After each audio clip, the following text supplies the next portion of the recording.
rivals, and that is the LA Chargers.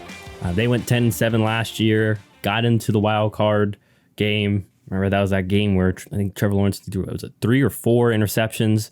And then Chargers were looking great, and then Jacksonville came back, and it's led to a couple of things. Brandon Staley survived. He was rumored to be very much so on the hot seat.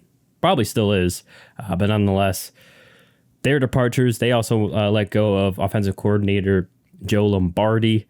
And then on the defensive side of the ball, let go of linebackers Drew Tranquill and Kyle Van Noy. And then cornerback Bryce Callahan. And then also safety Nasir Adderley.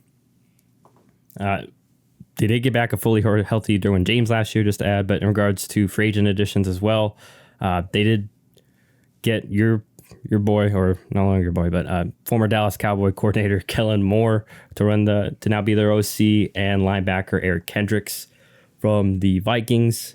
And then they drafted wide receiver Quentin Johnston out of TCU in the first round, who was your number 1 receiver, and I had him as number 3, but definitely first round guy. I saw a lot of people had him at number 1 of the class.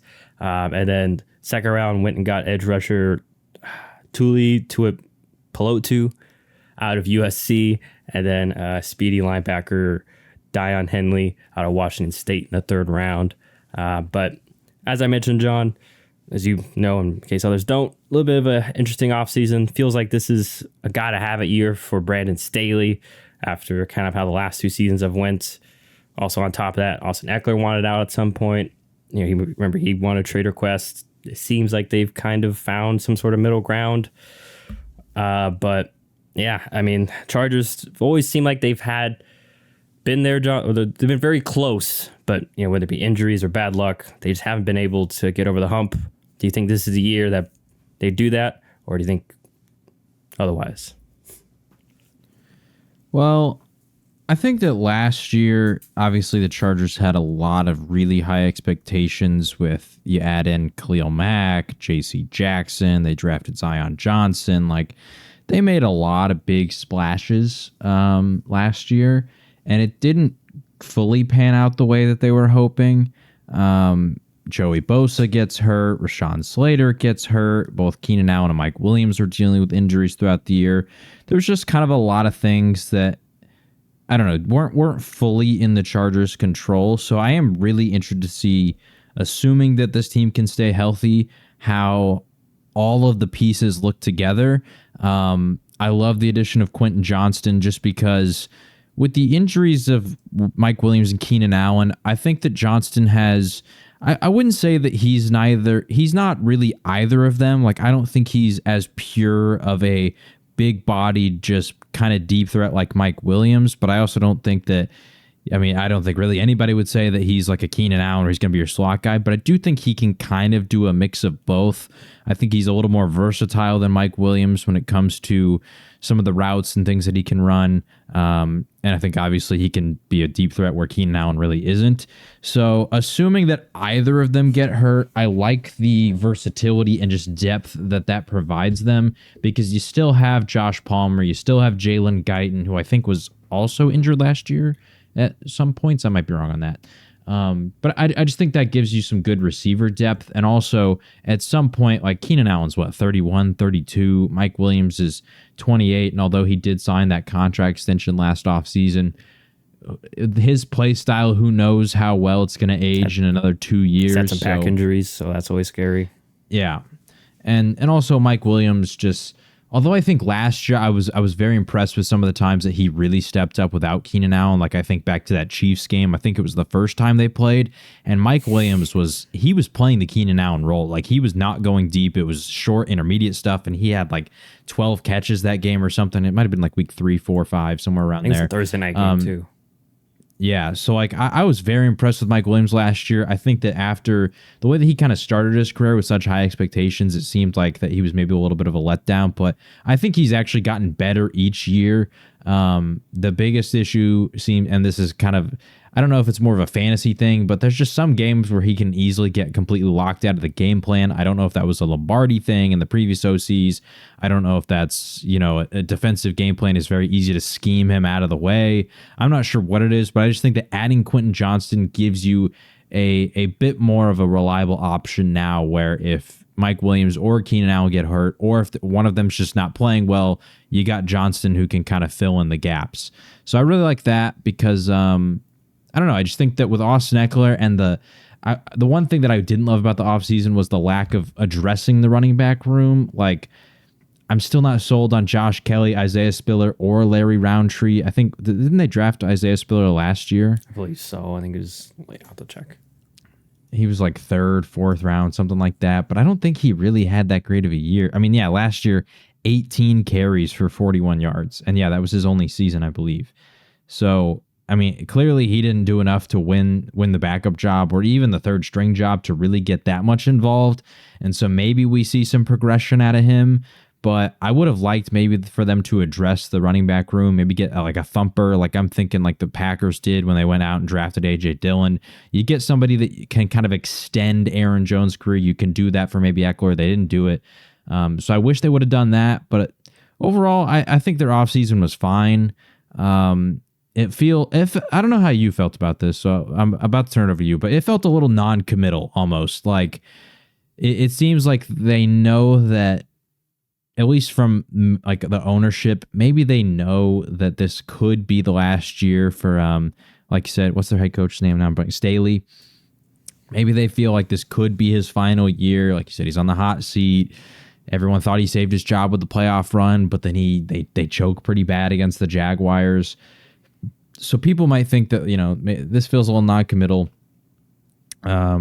Just because they didn't go all in like they did the previous offseason, which I thought maybe they would double down.